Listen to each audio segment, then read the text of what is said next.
Excellencies, Ministers, Ambassadors, distinguished participants, ladies and gentlemen.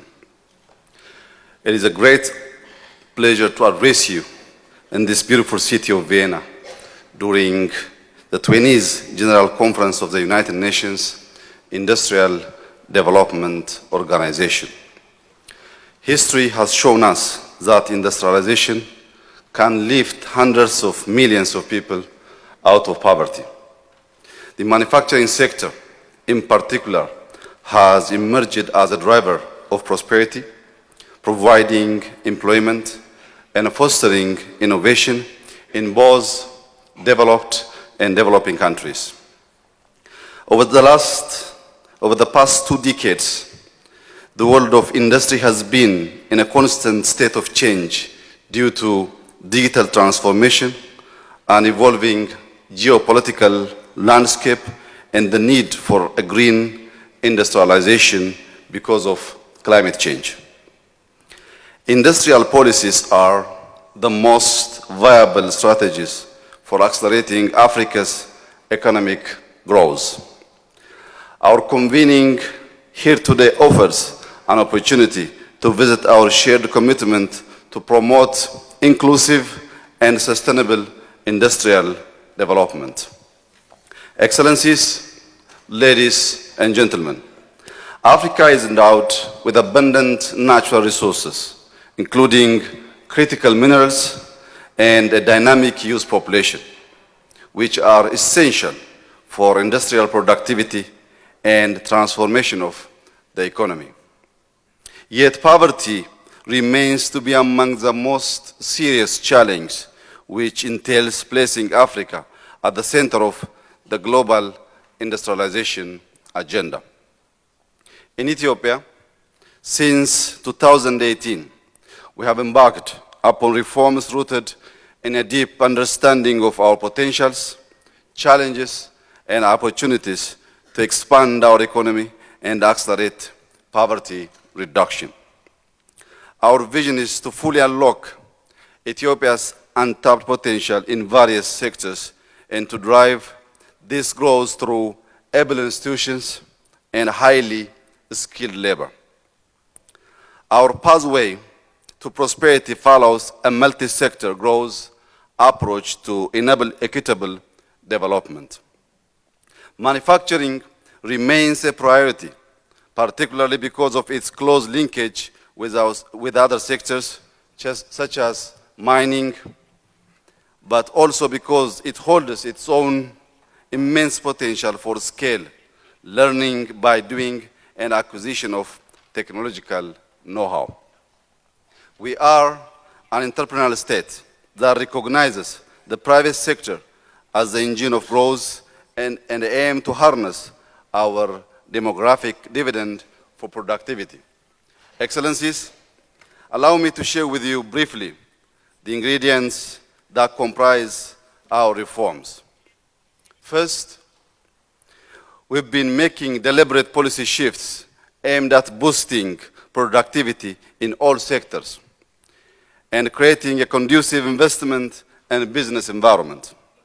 Our homegrown economic reform agenda introduced macro-financial, structural, and sector reforms aimed at liberalizing key economic sectors such as telecom and banking, fostering private sector investment, enhancing external competitiveness and productive capabilities. The establishment of Ethiopia's Sovereign Wealth Fund has helped reorient public enterprises to a commercial focus and enabled a strong partnership with the private sector. We have strengthened our adaptive industrial policy making by establishing a free economic zone in order to be more agile in the face of a changing world. Second, we've been investing extensively in multi-sector growth sources under our homegrown economic reform pillars of agriculture, industry, tourism, ICT, and mining. These investments have translated into noteworthy achievements, including increased agricultural productivity, the emergence of a growing mining sector, robust momentum in the digital economy, and notable flagship destination initiatives in the tourism sector. The intensified production of strategic commodities like wheat, coffee, and avocado, alongside promising measures for substituting edible oil and rice production, are pivotal elements in Ethiopia's pursuit of food self-sufficiency.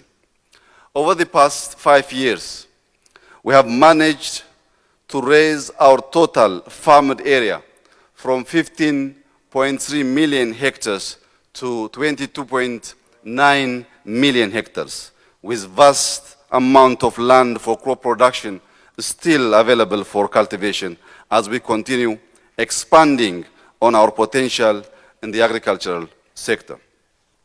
The digital economy is making substantial progress driven by the implementation of foundational elements such as a digital ID and payment systems and the establishment of the Ethiopian Artificial Intelligence Institute that focuses on research and development of solutions in our priority sectors. In the industrial sector, we have brought into operations 12 large-scale industrial parks in which textile and garment industries are flourishing, including the introduction of 3 new integrated agro-industrial parks. Ethiopia's leather and leather products industry is also sizable, while chemical and construction input processing, in addition to manufacturing technology and engineering, offer great potential as import substitution industries. The latecomer advantage for countries like Ethiopia is that we can do industry development right. Ethiopia's net zero and climate resilient development strategy enables us to make our economic development priority compatible with climate commitments. Which brings me to the third point of green growth and clean energy. We firmly recognize that sustainable industrial development must not come at the cost of environment or the well-being of our people. Harnessing the potential of renewable energy sources to power our industries is our priority. Through our national energy policy and the energy efficiency strategies for various sectors, the government is committed to building a climate-resilient green economy by expanding electricity generation from clean energy sources. Ethiopia already generates 98% of its energy from clean sources. The Grand Ethiopian Renaissance Dam is Africa's largest hydropower plant, and Koisha is the third largest. We are expanding our wind, solar, and geothermal sources, and currently harnessing green hydrogen to support industrial growth.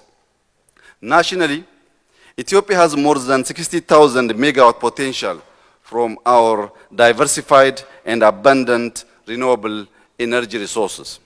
But reaching this capacity requires significant investments. On green growth, Ethiopia remains a leader on the continent in the practical approach to climate change mitigation and adaptation.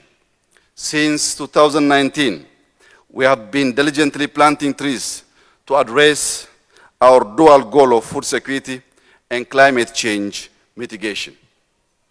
32.5 billion seedlings have been planted in 5 years through the mobilization of more than 25 million citizens throughout the country annually. Lastly, I would like to emphasize that social development is a key foundation for our development goals.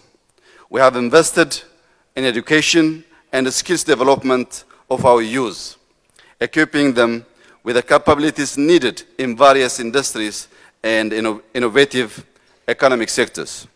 Our approach is to be inclusive and equitable, benefiting all segments of our society, especially the marginalized and the vulnerable. Excellencies, ladies and gentlemen, Ethiopia is a resourceful, resilient, and productive nation on a path to unlocking many of its potentials for inclusive and sustainable growth.